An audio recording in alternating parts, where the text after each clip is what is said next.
What's up? What's up? What's up? Welcome back to the rundown. This is your boy Uncle Money, AP.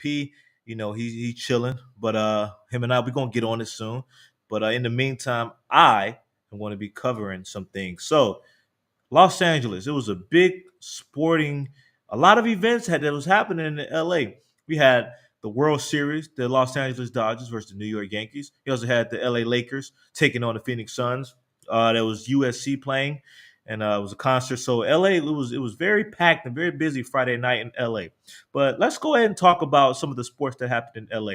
Talk about the World Series. Now, usually we don't talk about baseball on this channel, but this is the World Series. This is a pretty big deal in North American sports. So I'm going to cover baseball because I watched a little bit of baseball. Baseball is actually my first love. For those that don't know, that was the first sport I played. That was literally my first love. So I got some knowledge on it. But the Los Angeles Dodgers beat the New York Yankees 6-3. I do not like the Dodgers at all, simply because I'm a Braves fan. And my friend, the one that hates everything that I mentioned a lot, if you guys watch our channel, he's obsessed with the Dodgers and he likes to trash talk me or whatever. So I don't really rock with the Dodgers like that. And I was hoping the Dodgers would lose, but anyway, let's get on to it because I'm gonna be as non-biased as I possibly can. So nothing happened much. It was scoreless up until the bottom of the fifth. Smith got a hit, and then Hernandez ended up scoring in the bottom of the fifth. So the Dodgers were up 1-0. Then the top of the sixth, Stanton got a home run, and the Yankees were up 2-1. Then we get to the bottom of the eighth. Otani had a big hit to score the game. It was a big hit. So the game was tied at the bottom of the eighth, and then I got my notes right here. So yeah, it was tied, and then the ninth inning, no one scored. Then we get to the 10th inning, and the 10th inning, the top of the 10th, Jazz Chisholm Jr. He kept stealing base after base. He stole.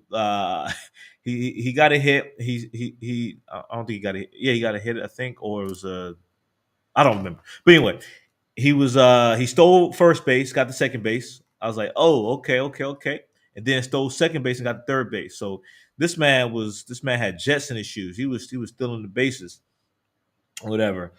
And he stole his base. And Otani had a big hit, but one of the Yankees caught it over the fence or whatever. It was good.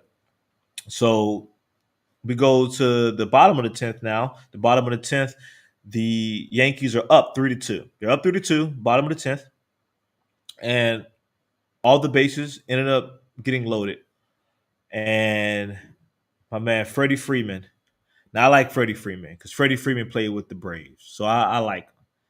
But man, Freddie Freeman hit a grand slam to end the game. Incredible.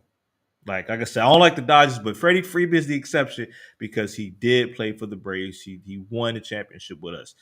But Freddie Freeman ended up hitting the home run, and the Dodgers ended up winning 6-3. It was a really really great game. It was a really great game, very exciting game. Close baseball games are very underrated because close baseball games a lot of really exciting to me. So it was a great game, and the Dodgers they won Game One, and 65% of winners of Game One they ended up winning the World Series. So 65% of the winners of Game One ended up winning the World Series.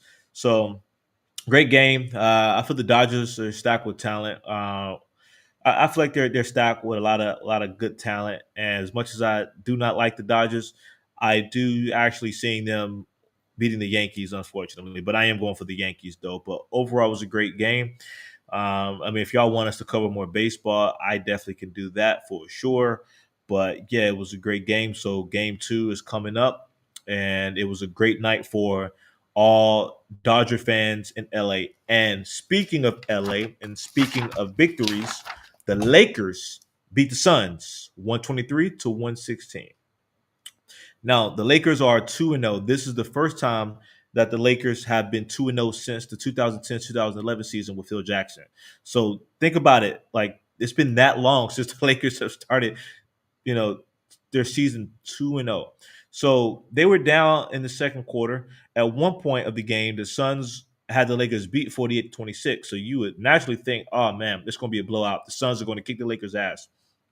but they started trailing back behind towards the end of the second quarter, and by the fourth quarter, they ended up, having the lead on the Suns, and then eventually they beat the Suns. The Lakers shot 51.9% from 3 point line, so they were very efficient. A lot of their players were hitting. Hachimura was hitting threes. My man AR-15 was hitting some threes. So the Lakers they were really good from 3 point line. So their shooting was very very impressive. KD had 30 points. Devin Booker had 23 points. AD, oh man, he played his ass off. He had 35 points. Achimura with 14 points. My man AR-15, 26. LeBron had 21 points. So it was a great game. And I was very critical of JJ Redick because JJ Redick, this is his first head coaching job. He didn't coach college. He didn't coach professional. And he took on the job as the head coach for the Lakers first time. So I was very critical of him. I was like, this is going to be a failure. This is going to be terrible.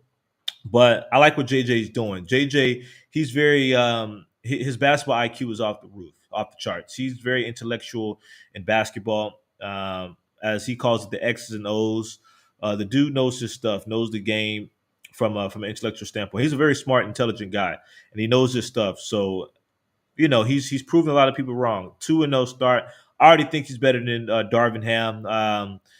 Something didn't really sit right with me with Darvin Ham. I mean, Darvin Ham wasn't a bad coach to me because at the end of the day, he did. Last season, he did. They made it to the playoffs. They lost to the Nuggets, and then the year prior, they made it to the Western Conference Finals. So you can't say Darvin was bad, but hey, JJ, he's doing his thing, so we'll have to see. But I think the Lakers are a good team. I mean, of course, with AD and LeBron, I mean, you can't go wrong. Those are some of the best players in the league. Olympians as well. On top of that, Oxymore is coming onto his own. AR-15 and Austin Reeves. I've been a fan of him for a while. I've watched him come off as role player. He's really growing into his own. He's really growing into his own. So I'm impressed. I think this is a good Lakers team. I think JJ Redick is doing a good job coaching. So we'll have to see. But I look forward to the Lakers. As far as on the East goes, I mean, Boston. It's Boston's. They're going to get to the NBA Finals. That's for sure. The West is stacked. The West has always been stacked with talent. Boston, over on the East, I mean, they're just pretty much dominant. I mean, they have the same team as last year. They all have good chemistry, and Jason Tatum, he's been doing his thing because he got a chip on his shoulder after being benched in the Olympics. So on the East, Boston, not even the question. But on the West, I mean, hey, West, we got some talent. But I'm actually very impressed, very proud of the Lakers. I want the Lakers to win. I want LeBron to actually get his fifth ring. I think it'll be good for his legacy. And like I said, I think the LeBron hate, I mean, you could disagree with some of his politics, but I think y'all be hating on him a little bit too hard. LeBron's a good dude, man. He's a great basketball player. Like I said, I have him as number 2 of all time. But, it is what it is. As AP says, I digress. All right, now let's go on to the Warriors. Steph Curry is my favorite player, so I gotta, sneak in the Warriors a little bit. The Warriors beat the Utah Jazz 127-86. Steph Curry had 20 points, but he had 27 points. So the Warriors are 2-0. And the Warriors, they're a team that's proved me wrong too because I didn't have much faith in the Warriors this season. Now, with that being said, they played the Jazz and they played the Trailblazers, so those aren't two good teams, but the Warriors still blew them out, so that's good. But I wasn't very optimistic about this season because Clay had a bad season last year. Clay is gone, and pretty much all of our guys are gone, and we got some new guys. We still got some of the same guys, like we got Wiggins there, Draymond. Draymond's Draymond. That's not going to change. And of course, Curry is still playing at a high level. He's still, that dude at his age, at his level. So I didn't have high hopes, but the Warriors are being 2-0. I'm very happy. At least one of my teams is doing well. Patriots, we suck. So yeah, but the Warriors got the victory. And speaking of football, because I made a Patriots reference, let's talk about some breaking news that's happening in the NFL. I do have some breaking news right now.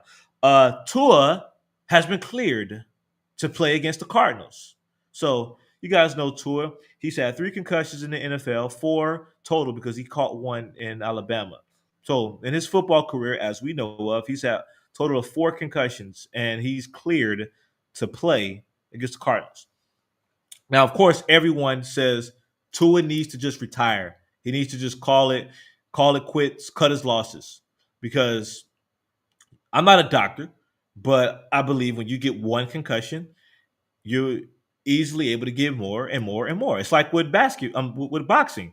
You get knocked out one time, it's easy to get knocked out again and again and again and again and again. And I'm copying, the Green Goblin in Spider-Man when he was saying that to Spider-Man. All right, whatever. Y'all don't care. But obviously, from the logical standpoint, a lot of us say, Tua, sit your ass down, retire. You rich, you don't need to do this. But at the end of the day, Tua loves football, and this is you really can't tell someone what they love that they can't do it anymore. And Tua is the type of guy that's going to go out on his own terms. He wants to go out on his own terms. He's still a young man. It's not like he's in his mid-20s. He's a young dude, man. And for him to he doesn't want to go out like that. He feels he got a lot to prove. I'm not saying I agree with it. I just want to clarify that. I mean, if you ask me what my personal opinion is, I'm like, dude, you probably need to just take it a rest because you may end up in a wheelchair or dead. And I need to know who the hell cleared him because I guess I ain't no doctor, man, but I don't think it's the right thing to clear him to go out and play after you just had another. It ain't like you just had once. Like you keep getting them, man. It's like, and you may not get it this game. You may not get it the other game. You may not get it this season, but it's a good chance you can get it next season or the season after. And then what? We're gonna go through the same thing. I feel bad for the kid. Well, I ain't gonna feel bad for him. He a millionaire, man. I ain't feeling bad for him, but still, it sucks though because I mean, his whole family moved with him, and this is his life, and he's still young, and he wants to do it. So I don't blame him, man. It's like if you got passion for something, let's say if you a boxer, or you a football player, you play baseball, or you do pornography, or I don't know what you people do in your free time, and then you're told, hey, you can't do it no more. And I'm not talking about you know father time kicking in. I'm talking about when you're still in your prime. It's gonna be hard to walk away from it. I guess I ain't talking about father time. I'm talking like in your prime. It's gonna be hard to walk away from it. So it's gonna be hard for him to walk away from the game of football that he loves so much. So, but I hope he's safe. That's all I'm wanting, man. I hope Tua is safe. I like watching Tua play. He's a great quarterback. I enjoy watching him, but I hope he's safe, man, because concussions are no joke, and you're more susceptible. I can't pronounce the damn word. Shut up.